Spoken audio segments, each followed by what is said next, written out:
now, kind of, how we're expanding out. But let me go ahead and share my screen and everything look good. All right, so thank you for having me here. I'm really stoked to talk about RedwoodJS.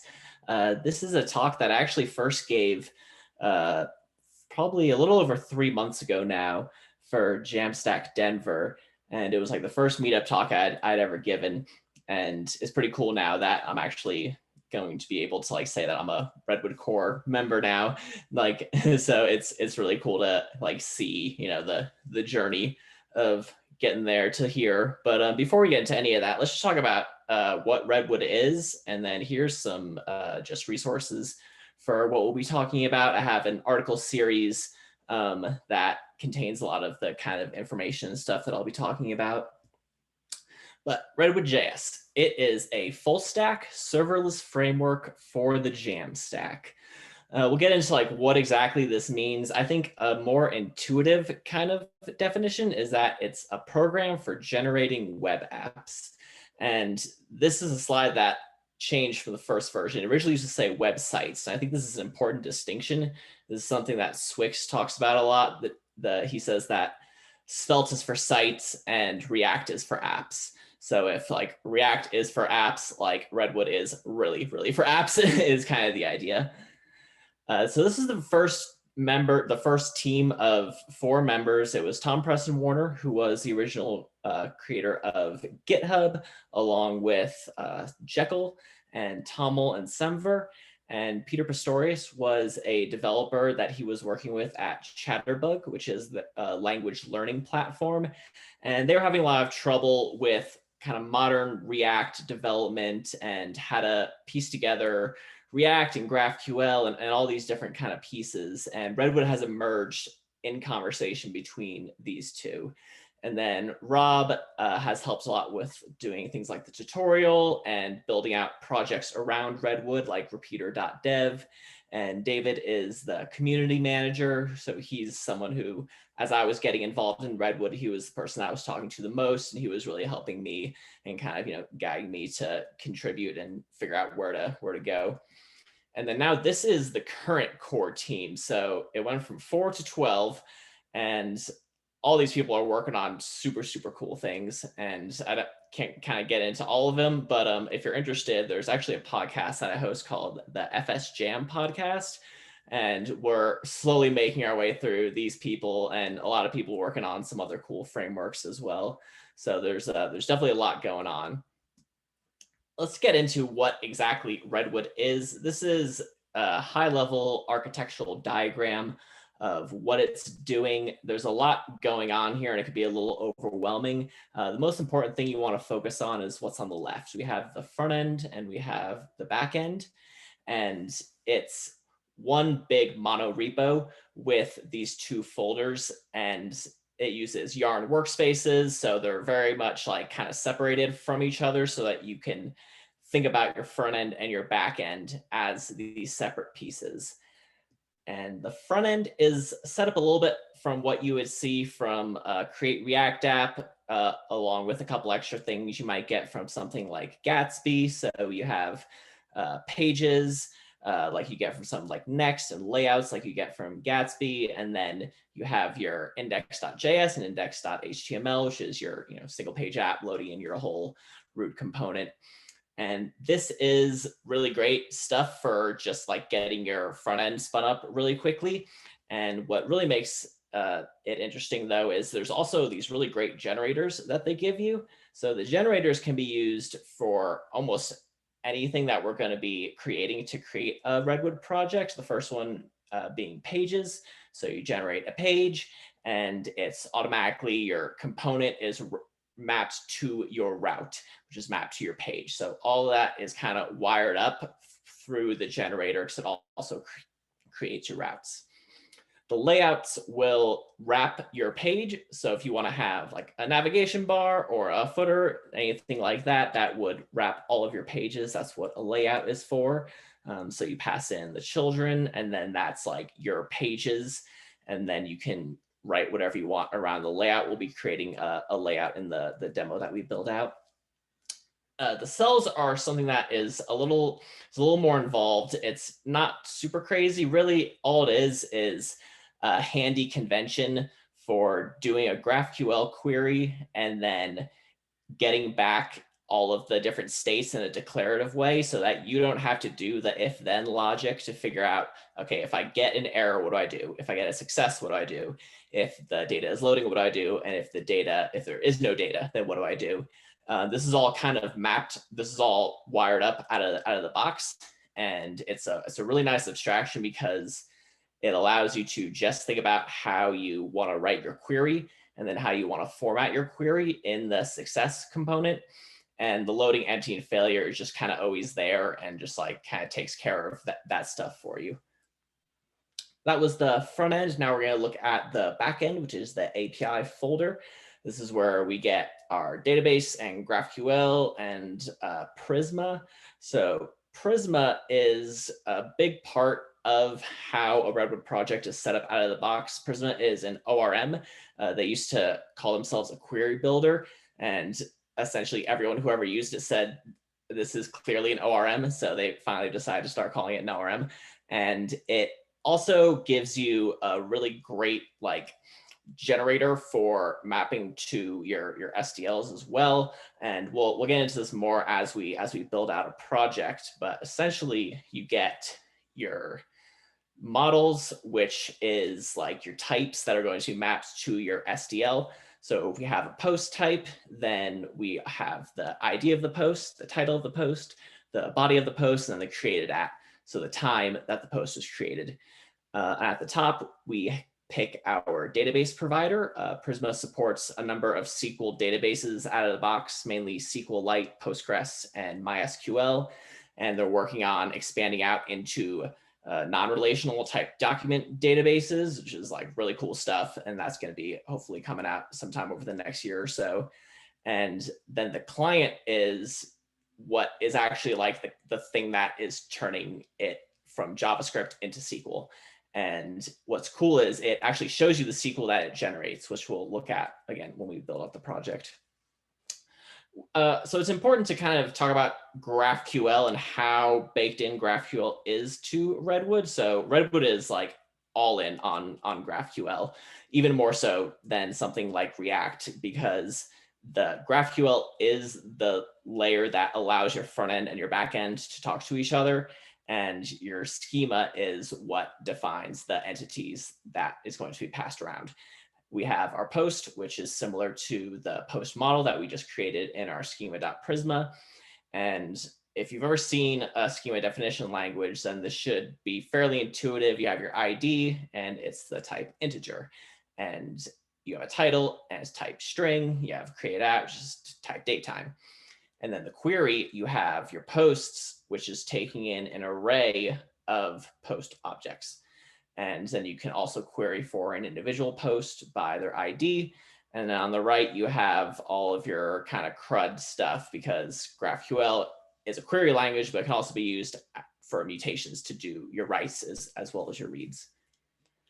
The services is what is a place where you can kind of centralize your business logic and not get it mixed in with your SDL or your kind of database. And what we have here is we are calling into Prisma. So that's what the find many and find one and things like that are. And we're importing DB. And so this is the DB. All you have is the Prisma client. And all this stuff is just like set up for you out of the box. Like you don't have to write this code. You don't really have to think about it unless you decide you want to remove Prisma.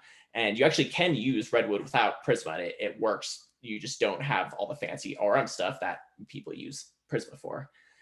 And then this is where everything kind of gets tied together. And this is actually, I realize this slide is slightly out of date, but the basic idea is still here. It's just taking your schema, your services, and your database, and it's importing them all into one single GraphQL handler that is getting deployed onto like something like a Lambda. It doesn't necessarily have to be AWS Lambda. It could be something on GCP or Azure. And the idea is that it's serverless by default. So we've talked about how it's a full stack framework because your front end and your back end are both contained in your project. And it's also a serverless framework because it's designed to be deployed on serverless functions, not on an actual running server. What's funny is people have figured out how to get it to run on servers. Like people have hacked Redwood into being something that can just run on a regular server. And now it can be deployed in almost any manner. But the kind of goal is for it to be like serverless, so you always have that scalability and everything kind of baked in from the start. All right, so that's all the slides. And what I have done so far is all I did was just generate the project simply because it takes a little while. The command was yarn create Redwood app, and then // and then that's the name of the project, rw-react-jax, and it creates our project. We are on create Redwood app version 0.21. We're aiming for a 1.0 sometime in the beginning of next year. So within the next couple months, it creates your whole application and then kind of gives you some nice community resources. Anything that you want to learn about Redwood, or if you want to get engaged, if you want to talk to people on our Discord forum or community, that if you want to become a contributor, all that kind of stuff. And then I CD'd into that project and I opened up my code editor, which is over here. And let's get our dev server running here. So almost every command we're going to be doing is going to start with yarn rw, which is short for Redwood. And then dev is just to start the dev server. And then this is going to open up the project on localhost 8910, which is a nice, easy port number to remember. And it's doing its thing and about to start. So it's using Webpack. All this React stuff is like so heavily based around Webpack, and thankfully you don't have to do a ton of Webpack config in Redwood. A lot of it is kind of done for you, but if you want to break down into the Webpack layer, it is all there for you.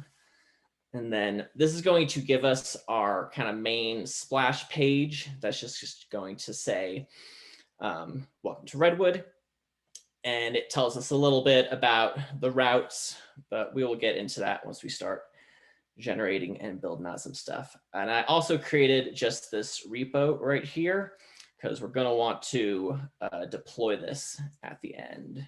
So let's just run a couple commands here just to get our Git set up. So we initialize, we're going to do a git commit, and then change branch to main, and then set the remote to this repo that we just created, and then push. And then if anyone wants to follow along, this is kind of like a script I'll be going off of here at redwood-react-jax.test. Okay. So that should be all set up then. If you go over here. And there's our basic project. Cool. So the main thing that you start off doing is you can just start generating some pages. And almost everything is going to start with, again, yarn rw and then the letter G. The letter G is short for generate. And this is going to create a home page. And then I'm also going to create an about page as well.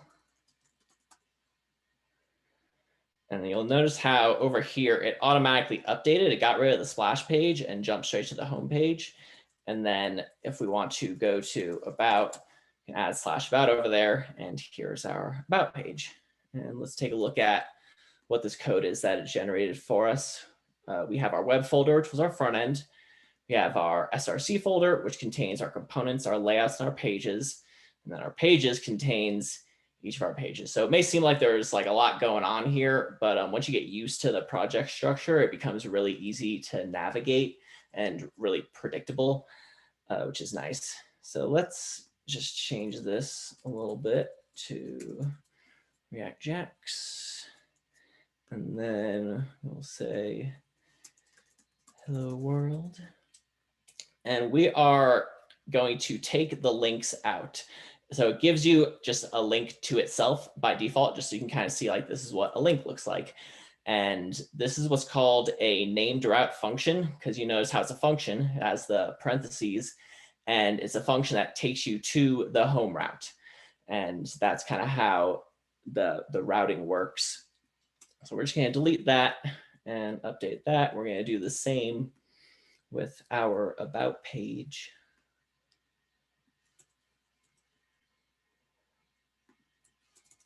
And the about page, tell us about stuff. All right, and so that gives us our pages. Now we want to generate our layout. This is going to be, again, yarn redwood generate, but instead of page, it is layout. And we're going to be generating a blog layout. So it's going to be in our layouts folder over here. And also something that I didn't mention is that you probably noticed there's all these other files being created too. And what it does is it gives you tests outside, right out of the box, and it gives you stories for a storybook. The idea being that this is set up to where you can just run the storybook command and storybook works. And if you ever try to like configure storybook, then like that should blow your mind because it's not like super trivial. And we've got our blog layout now. And our blog layout, we're going to import our link and routes from the React router package. And we're just going to create a header with an H1, and that's going to link back to the home page. And then we're going to have this about right here. Okay, so this is going to be our blog layout. Now, when we create this, nothing is going to happen because we have to actually bring it in to our home page. So what you do is you just import blog layout from the exact directory that is contained. And you'll notice how there's no periods or forward slashes. So you're not doing relative navigation between your directories to figure out, okay, like I'm in this folder and like how many levels up do I have to get to my other folder to get this component? And like, you know, it's just like a huge amount of mental overhead that gets removed. And then you wrap your page with the blog layout. So this is going to be our home page. It's going to bring everything in. And then we're going to get that over here. And then, oops, missed up one bit at the right end.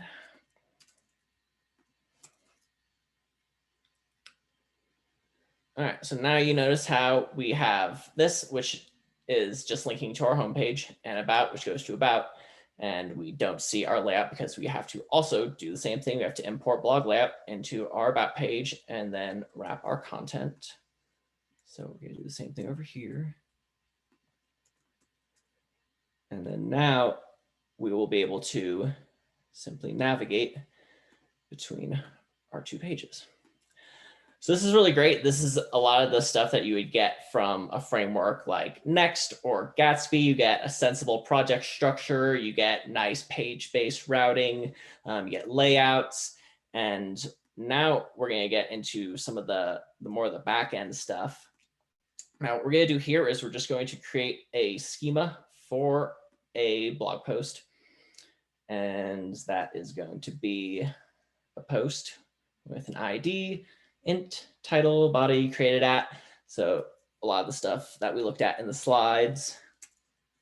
And once we do that, we're going to run some commands. And these aren't really Redwood commands. They're really more so Prisma commands. We're like reaching into the Prisma CLI here. And oops.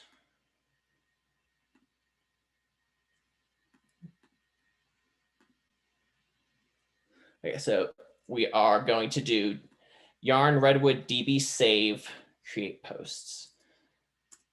And what this is going to do is it's going to take the model that we wrote and it's going to create our migration. And then this is where I was saying it'll show us the SQL that it's going to generate. So what it's going to do is if you've ever used Connects or any sort of tool that does migrations, the migration is the change in your database tables. It's not like the actual data in your database. This is something I know confuses a lot of beginners. And so what the migration does, it says this is what your database tables should look like. And when you want to add stuff to it, then you have your migrations here, which handle it for you. And so let's take a look at this real quick. And every time you run a migration, you're going to get this README. Maybe just close these up. Oops.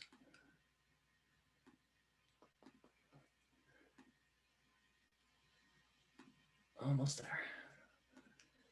Okay. So we see here now, these are the database steps. And we create the table of post, and then we have, again, the ID, title, body, created at. Even if you don't necessarily know SQL that well, this should be fairly intuitive, and you can look at it in comparison to the Prisma schema and in comparison to your SDL, and you can be like, okay, like this all makes sense. Like it's just typing is really what all this is a big part of it. Okay, so now that we've got that, let's close this back up. And we're going to actually apply this migration now to the database. So we have the migration, we have these SQL steps, and this is actually going to do the SQL to the database. So now the database is going to have the post table, and we will be ready to scaffold our whole post interface. And if you've ever seen the famous Ruby on Rails demo, it's a similar type scaffold where essentially you run the command and it creates the whole blog interface. So you can enter posts and then edit them or delete them. And once this is done running the database, then we can do so again, we're doing yarn redwood generate, but instead of pages or layout, it's going to be scaffold post. And once we run this, it's going to create a ton of files that is like way more code than you could ever get into in a single talk, unfortunately. But I really encourage people who are interested in this and want to learn about this to like poke around in this scaffold code that gets generated. You'll learn a lot of the patterns of how exactly all this stuff is kind of wired up. But what's nice is that you can at least get going without having to know all that stuff, is that it gives you the ability to just say, like, I want to just make an application that does stuff and I want to do it quickly. So now we're going to go to our post route, and we're going to have a nice little posts interface. And what this post interface will have is it'll, like we were showing with our the cell, is that it'll know whether you have posts or not. And so it's going to show empty posts, and it'll give us the ability to create a post. So it shows loading while the data is loading. And then once it figures out that it doesn't have any data, it's going to show empty. And then we can create a new post. Come on, you can get there. All right, well, you'll have to take my word for it. So let's see. This is the first post. Hello from the first post. And that's it, your blog post. It has an ID. The ID was automatically generated. It just starts at 1 and increments up. Has a title, has a body, has a created at. And then you can go to the page that was created. So we see here we have /post/1, and then we can edit it and we can change it.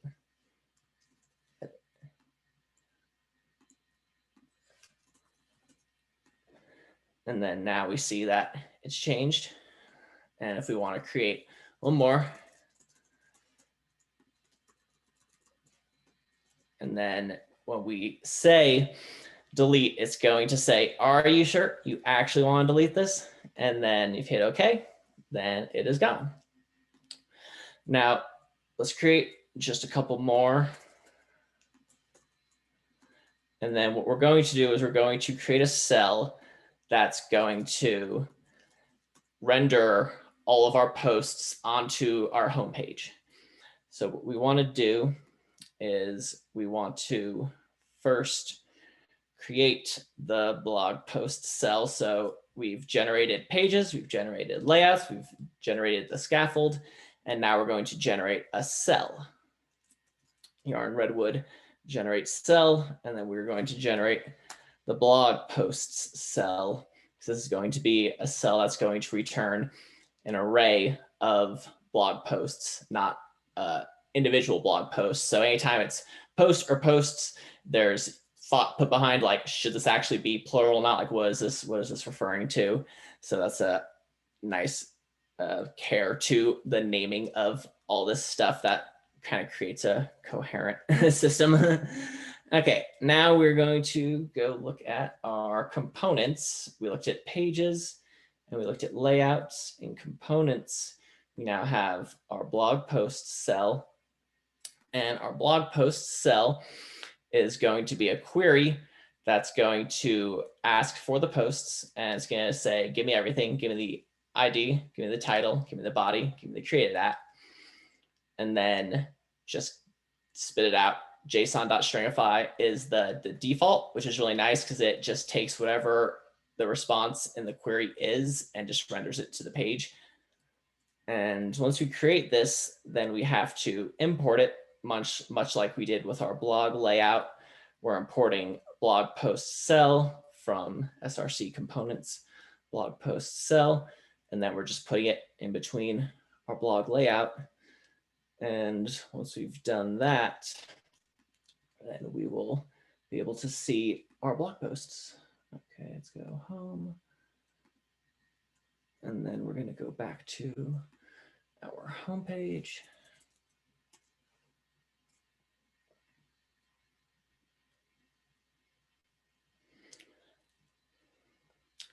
All right, so now we have our homepage loading, and it's, as I said, it's literally just taking the exact query and the exact response and just spitting it out.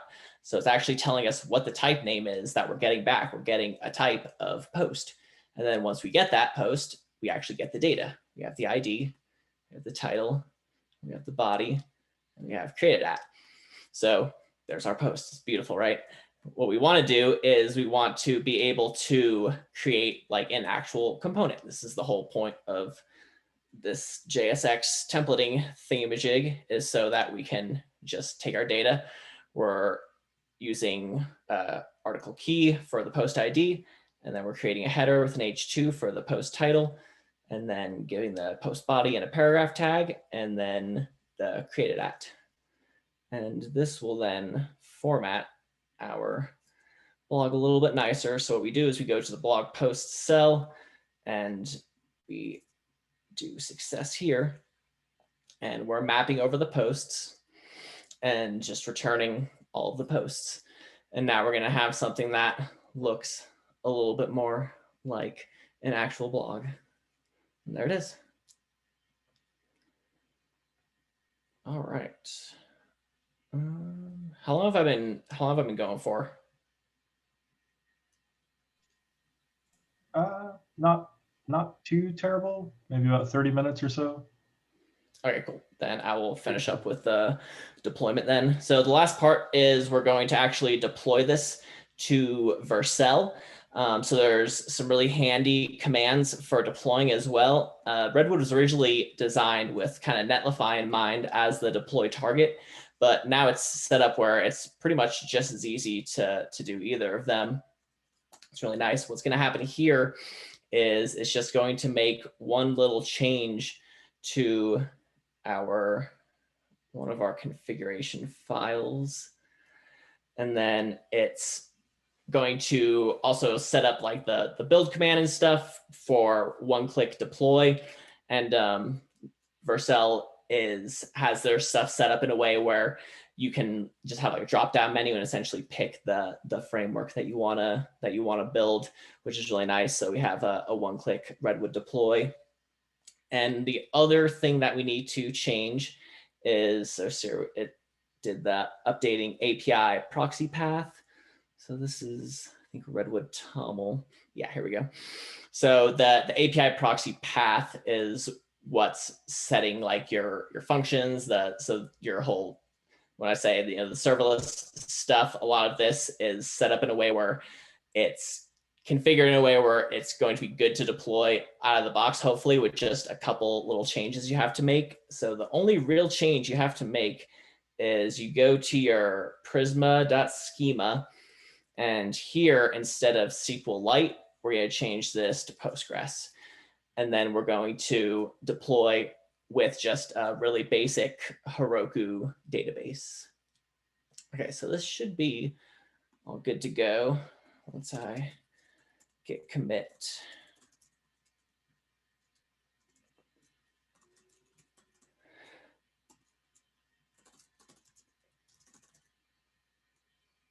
Alrighty.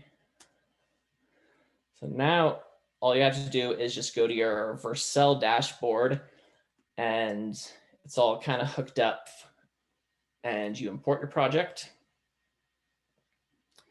and you can import your Git repository, and then it wants the URL. So grab the URL.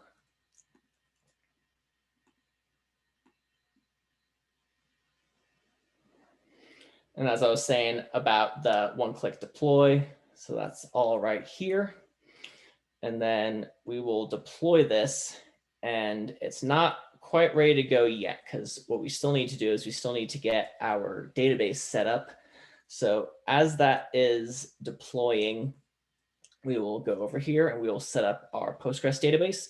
This is something that I will hook up and demonstrate and then quickly take down, because what I'm about to show you is going to basically put like a live database out on the internet. But it's a really great proof of concept. So it shows you. All right, so what we're doing here is we're going to, actually, let me just create one from scratch.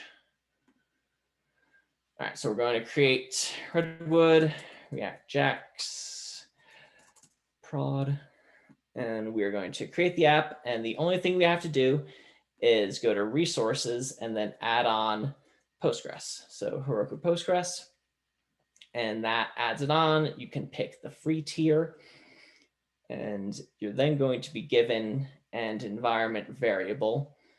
And the environment variable is, so here we have in our Prisma schema, we're setting the environment variable to database URL. And that's what this is here, this database URL, and it gives you this Postgres URL. And once this is done deploying, then we can throw in the environmental variables. And if you know anything about like the 12-factor app, this is a lot of the same kind of ideas of having your keys are only in your environment variables. So it's really nice because it keeps your stuff separated the way you want it to be. And this is building our project, running our Prisma, and then it has no data migrations to run. And we're going to, almost there.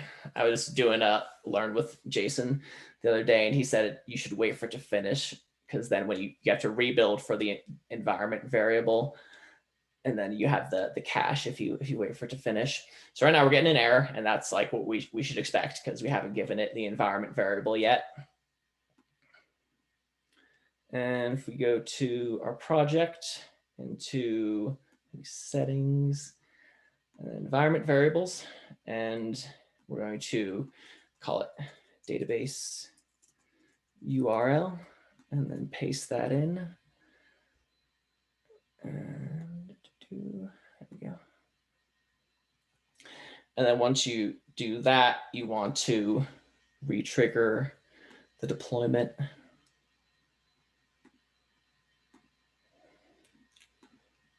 And then while that is redeploying, were there any questions that we had, or anyone who wants to kind of jump in with anything while this last kind of part is building out? I think that this is really cool. Sweet. That it was pretty straightforward, and you got like a blog stood up in production in 30 minutes. That's pretty crazy. I had a question about, you mentioned something about Storybook. Does that come like baked in with RedwoodJS? Yeah, I'll show a little bit of that once we get this set up. It's yeah, it's really cool. So really the dream with Redwood is not only that you can build these great apps with it, but that it has like a really great DX, developer experience, is a big term these days. and it's about just like getting convention over configuration back into JavaScript, I guess, in JavaScript for the first time ever, probably, because like JavaScript has just never been a very convention-oriented language. And so, you have guys like Tom and Rob who are like, they've been doing Rails for going on 15 years now. And it's a lot about trying to bring these conventions back. And, I think if there's ever like a ecosystem that was like crying out for conventions, it's the React ecosystem. And I think most people like feel this on a day-to-day basis, and having things, we'll see what happens there. So let's see what happened.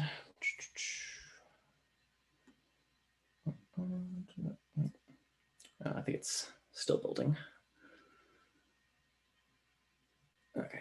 Yeah, so it's worth mentioning when we say Redwood is not V1, a lot of it has to do with Prisma migrate. So you see here we have all these Prisma migrate commands that are happening up here. So I think actually this might still work, but there's just they're ironing out the last couple bugs. Actually, they just did a big press release about it today, in fact. So a lot of interesting things kind of happening around the Redwood ecosystem, and what we kind of call the like full stack Jamstack. And the idea being that you have like your static front end, and we want to reach further into the back end with tools like Prisma or, something like FaunaDB. Okay, well, let's see if this is done.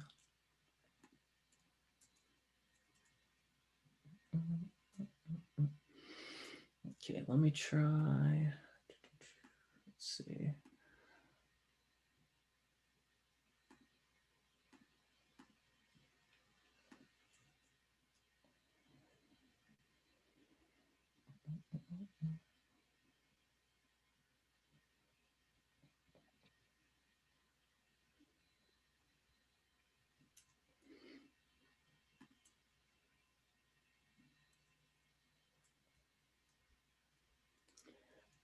Okay.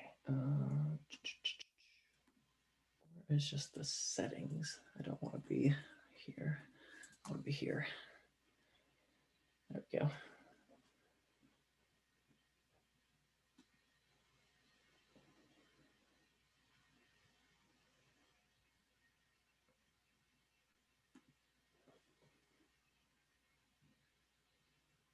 No. Oh, no. Looks like it's good. Database URL. Postgres. Let me make sure that's correct. Yeah, that looks good.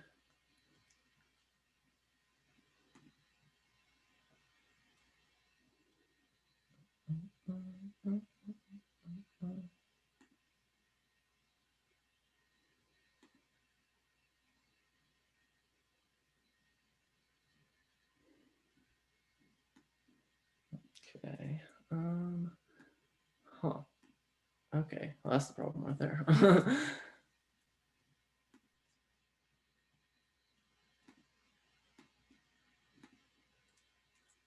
Oh, interesting. I must have not pushed the Postgres change. Cool.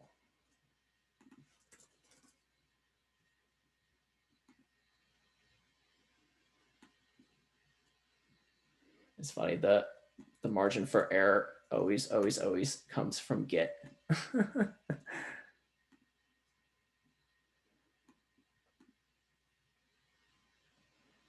Okay, that should do it. Ooh. Nothing like live coding, right? Mm-hmm. Yeah, I've had pretty good luck so far. This was first one that took me a little while to figure out. I like it though. You need the stakes. Otherwise, it's like, why even bother show up? What were you gonna say? I'm just blown away how much Redwood gives you out of the box. One of the things it's really cool because for me, it's like not only convenient, it's literally gives me a mental framework to work with that I didn't have before. So for me, like the way it integrates all the tools actually gave me a window into learning things like GraphQL and like what, schema definition languages and what resolvers are and all that kind of thing. Cause it allowed you to kind of start with the knowledge you had with something like a create React app. And then was like, okay, like you have a couple of these commands, then like your Prisma stuff will happen and don't worry about it too much. And then, like everything will work. And it's really great because it gets you up and running. And then you can kind of go over in many different layers and then kind of start to understand the different pieces. And this is something that Christopher Burns, my podcast host, he's always talking about how he built Redwood before Redwood because he took Prisma 1 and Gatsby and MongoDB Atlas and like wired those all up together in a way that kind of like resembles what you get from something like Redwood, but not in a good way, and you have a lot of other people have really resonated with that. He said that he's talked to other people who got really into Redwood and they're like, yeah, I also tried to build this. And I've talked to other people and they've explained like their architecture and like, how they are using the Apollo client. And then they're like, querying their backend, doing some sort of, SDL type thing. And so they'll explain it to me and I'll be like, yeah, it sounds like you also built Redwood. So it seems like it's like in the water. And there's what's really interesting to me is that there's other frameworks that are trying to solve the same thing. Oh god dang it. Okay, didn't seem to actually take the change.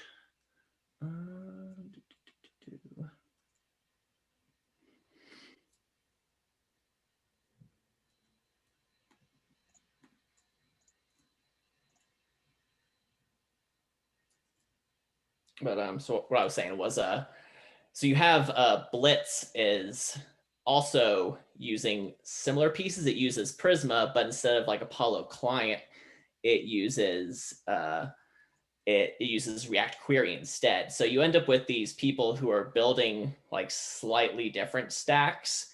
And then Bison is another really interesting one. All right, for some reason, it didn't seem to actually take my change that pushed. Usually Vercel doesn't let me down like this. They're usually super on top of this. Okay, so we did the update. That should have pushed. So let me just, when in doubt, kill the whole thing. Start again. And then we should be good. So what do you think are some of the main differences between these different meta frameworks? Is it to the point where the differences are noticeable, or is it more of just preference at this point?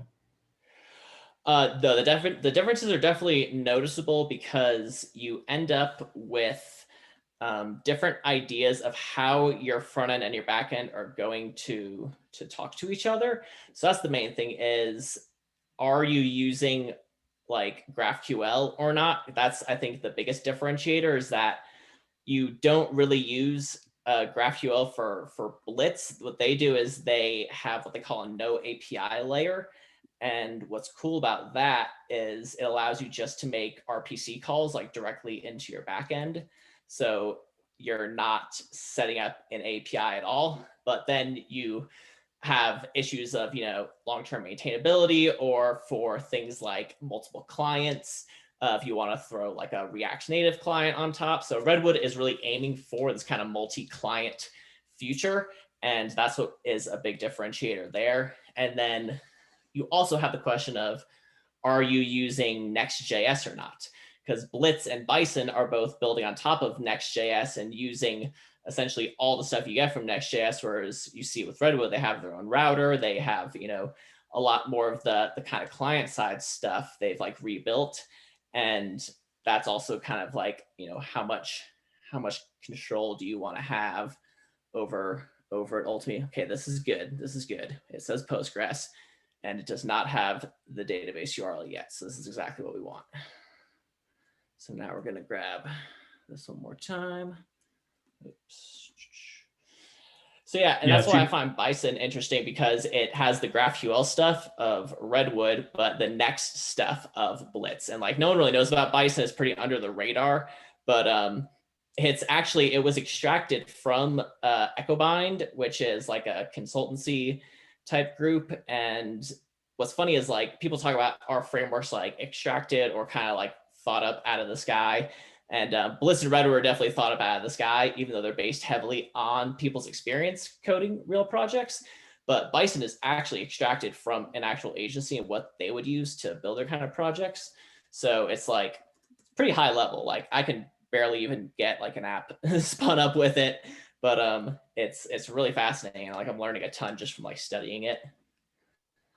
Okay, so we got that going. And yeah, Chris Ball is the creator of Bison. And he did a talk at NextConf, but I don't think it's live yet. And we're going to be doing like a roundtable with Brandon from Blitz and Chris. And all right, I need to get this to work and stop talking. Okay, bam. Okay, hopefully that should do it.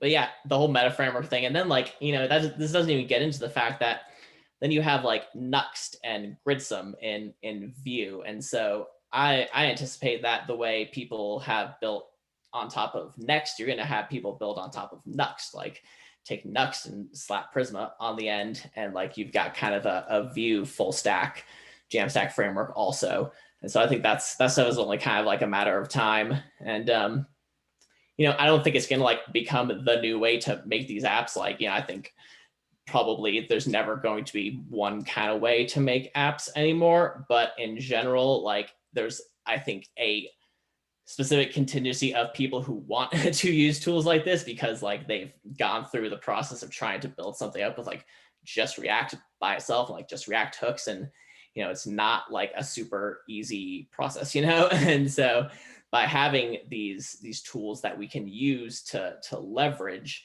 it just makes a lot of sense. The problem is when you then get into the issue where you keep using a framework for something that you shouldn't necessarily be using it for. And then you have to understand like what are these abstractions like actually useful for, and when should you be using this versus something else.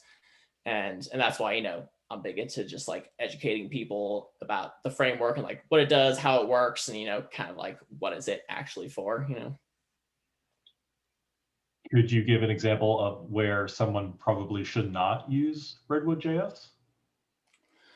I mean, I would say like, it's funny because even though we demonstrate it like with a blog, really the blog is not like a super great, like a blog is really total overkill for like what Redwood actually does.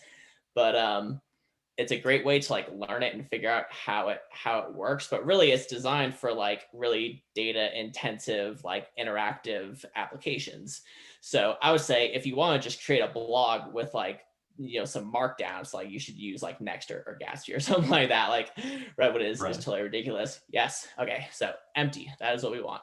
So now we can go to posts and we can create a post, and this is a post. And now we can go see our post. And there's the post. Done. Nice.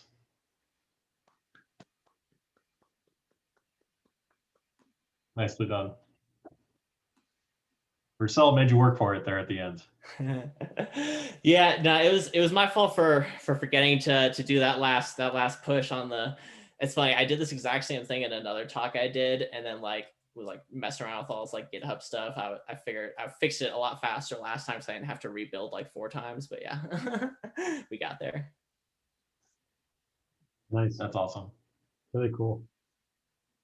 Thank you so much. Do you have time for questions? Yeah, I got like 10 to 15 minutes. Yeah, everyone jump in. Like unmute yourself, ask in the chat. If you have questions, let's bombard them now while we. Yep. And if you think of anything later, feel free to just tweet me, AJC Web Dev. I'm all over the internet. Any chance we could talk about the storybook?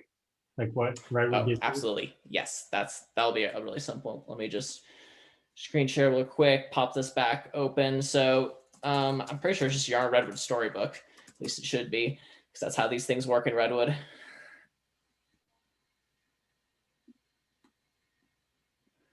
And then what this will do is it's going to open up Storybook for us on, it's like 7.9 something or other.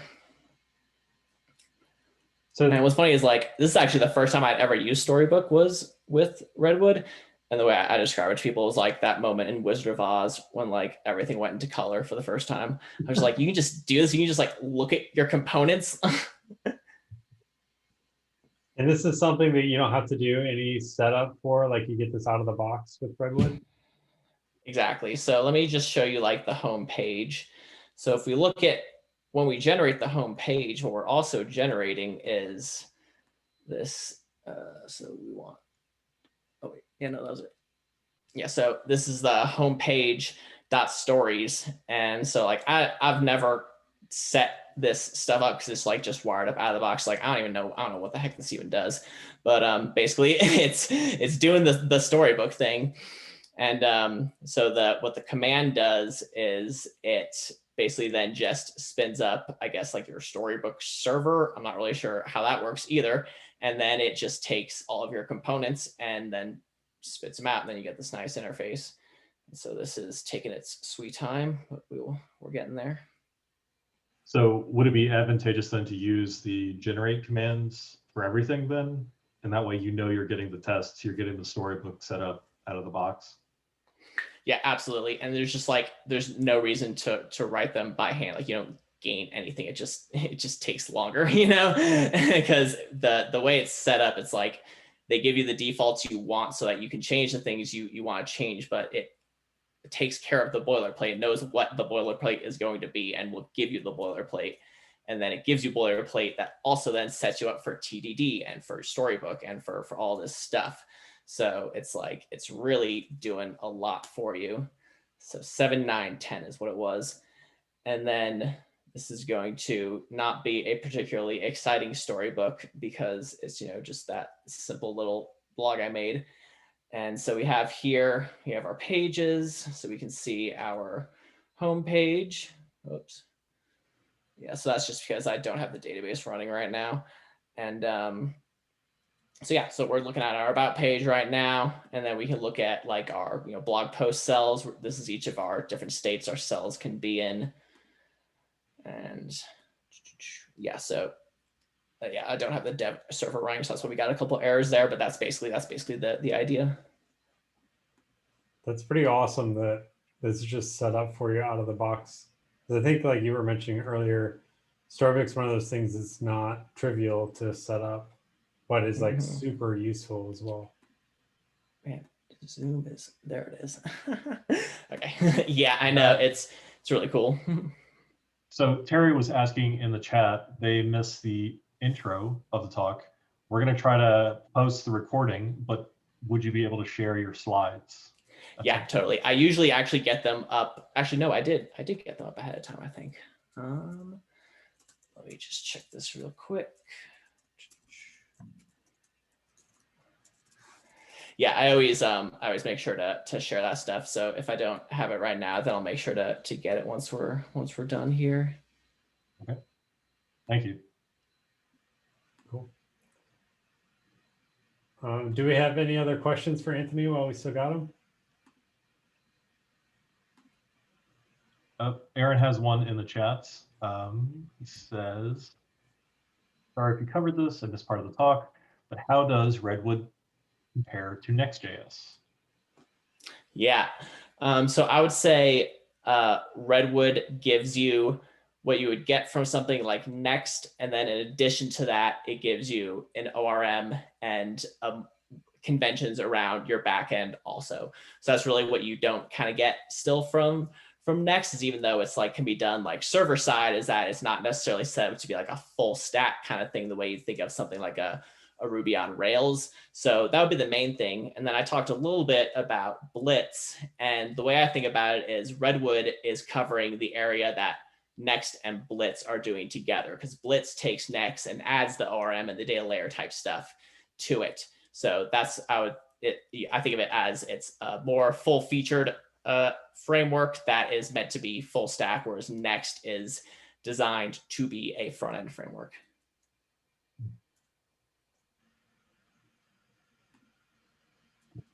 So like Redwood is a one-stop shop, gives you everything, and next you still would need to worry about what you're going to do on the back end. Right. And this goes back to like, this isn't a bad thing. Like this is about, what are these tools for? If you want to build a simple blog with MDX, like that's great. Like you can just have it live in a Git repo. You don't need a database, and you shouldn't even mess with a database. And so that's why you'd want to use Next. And actually what's really interesting is people are building hybrid apps now with Redwood and Next, where they use the Redwood API. So they use like the Redwood backend, but then they use Next as like their front end web client thing. So it's like a headless Redwood type thing. So yeah, like there's infinite ways to combine all these different things, but they definitely all kind of like are aiming at a certain niche. Yeah, I think that ties into another question you got in the chat from Brett. Earlier, you said this was serverless. Would you recommend trying to set up a server with Redwood, or are we heading towards a more of a serverless world? There are reasons to deploy it on an actual server. Like I said, some people have done this. It's been done on Fargate. It's been done on DigitalOcean. And the reason is you still have limitations in terms of serverless functions, both in the amount of data that they can hold based on the actual like code that is in your handler and the amount of time they are running. So this is why Netlify is introducing things like background functions, which are meant to run for a longer span of time. And this is basically the thing, is like there's still long running tasks, things that require longer running state that just simply need to be done with a server that stays up for a long period of time. So that's basically the thing. And then also it's like a question of control for a lot of people. Like having your own server is more work, but that comes with having greater control over the server and what you're using to do everything. So you can have your pieces more tightly scoped, versus when you use something like Netlify or Vercel, it's like great getting the one-click deploy, but there's like all these layers of abstraction that you have to like peel away if you want to start customizing things. Yeah, that ties into one of the cool things I was going to bring up that I don't know if you touched on too much, but RedwoodJS can help you roll your own authentication for these type of applications. Right. Yeah. Actually, I didn't show any of that at all because it's like would kind of make the talk a little too long. But there is a baked-in authentication like generator also, and it is easy to swap in different providers. The main ones that are supported are Netlify Identity and Auth0. And then there's a decent amount of people who've used things like Magic Link for just email passwords. And I know Superbase is like this new kind of Firebase competitor that a couple of Redwood dudes are like super into. And I think some people have done Firebase Auth too. So yeah, the Auth thing is crazy because it's a question of, again, control. Do you want to control your authentication? Most developers, I think, get to a point where they realize they don't. Yeah. Auth is hard. All right. Well, I know you said that you're running out of time. I just want to say from everyone, thank you so much for your time tonight. This was incredible to watch and see how easy it was to get set up with Redwood. Yeah, no, totally. I'm super passionate about this stuff. So like, I'm glad you guys enjoyed it and that you're interested in it, and really like check out the Discord, check out the forums. Like it's a super cool, welcoming community with like a lot of interesting stuff happening. And like, we're just getting started. Very cool. Awesome. Thank you again. So you should stick around for just another minute, Anthony, if you can. We're going to check a couple more minutes, yeah. The raffle right now for the Wallaby and the Quokka licenses. And it looks like besides us organizers, we're about 10 people left. So you've got a 10% chance of getting either one. All right, I'm going to screen share my beautiful random number generator that I just stole from an iframe on random.org. Here we go. So we've got 10 people. All right. Oh, I need my participants list. Here we go. All right. Let me just double check. 1, 2, 3, 4, 5, 6, 7, 8, 9, 10. All right, cool. So You probably can't see it, but I've got my like the Zoom people on mine, and I'm just gonna count like across. So the first one, anybody want to do a drum roll? Is number 8. 1, 2, 3, 4, 5, 6, 7, 8. Nick F. You win a Wallaby license. Woo! Woo! Congratulations. Yay! I'd like to thank all the little people, but mostly Eric. Thanks, Eric, and also Taylor for being the co-host. Cool. Are you in the Jack's Tech Slack? Yes. Okay, I'll message you there with the link. All right, and we have one more license. We have a Quokka license. Let's go, drum roll. No. Is that fair? Nick? Did Nick? Nick got all the winning went to his head. He said you can give it to someone else. Okay. He's You're very generous. You're the real hero here. You're the real MVP, Nick. All right. If it does 8 again, then Nick, you're getting it again. 5. All right. 1, 2, 3, 4, 5. Gregory Murray. Are you here?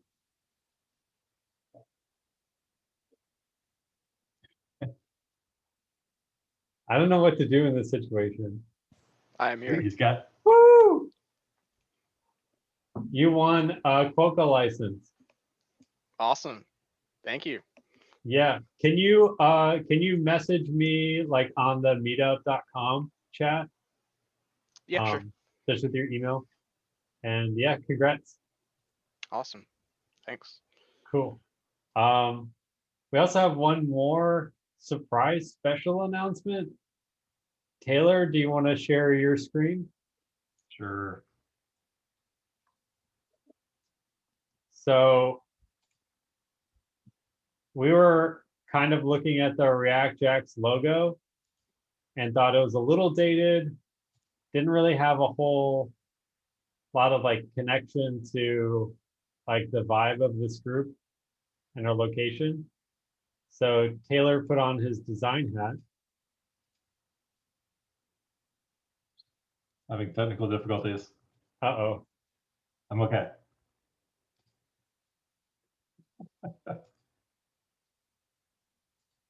Just a second.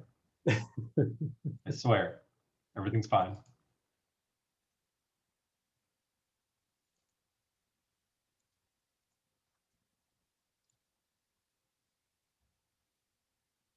Woo! That's it. Cool. Awesome. So we're trying to regroup and kind of put our own touches on the meetup. One thing that we have coming down the pipeline, Eric's been working on getting the recordings going. So we set up a YouTube channel where we're going to be posting these. So we've got Anthony's talk, and then we've got last month's talks as well that'll be going up soon.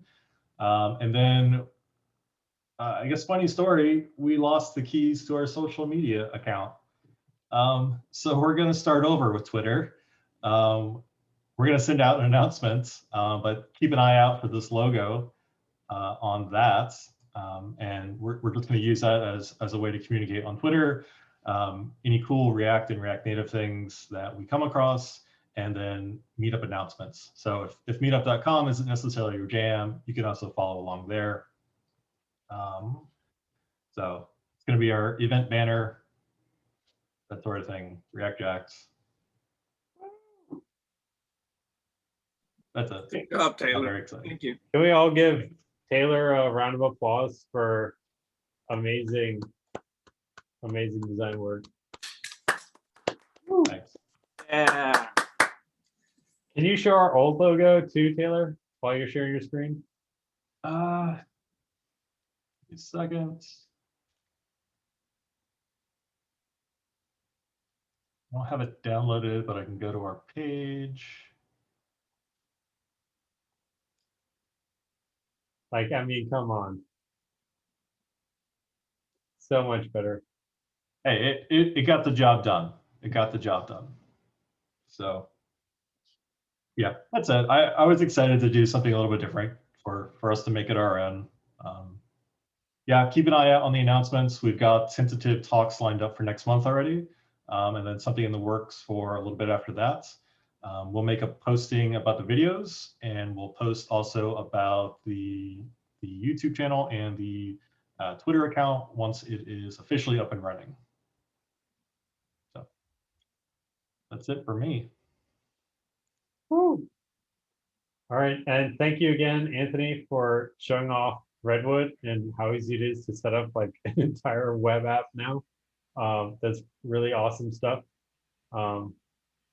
Really cool to see like how far like the next generation of frameworks and tools and just JavaScript, web apps, React in general has come. It's really cool. Yeah, thank you for having me. This is great. Thank you, Anthony. Your presentation was super, super clear and fun. Thanks. Cool. I used to be a teacher, so I was a music teacher. I actually have a music education degree, so there you go. Awesome. Nice. All right, you guys all have a great evening. Yep, you too. You too. Thanks. Bye, guys. Bye, everyone. Bye, guys. Thank you.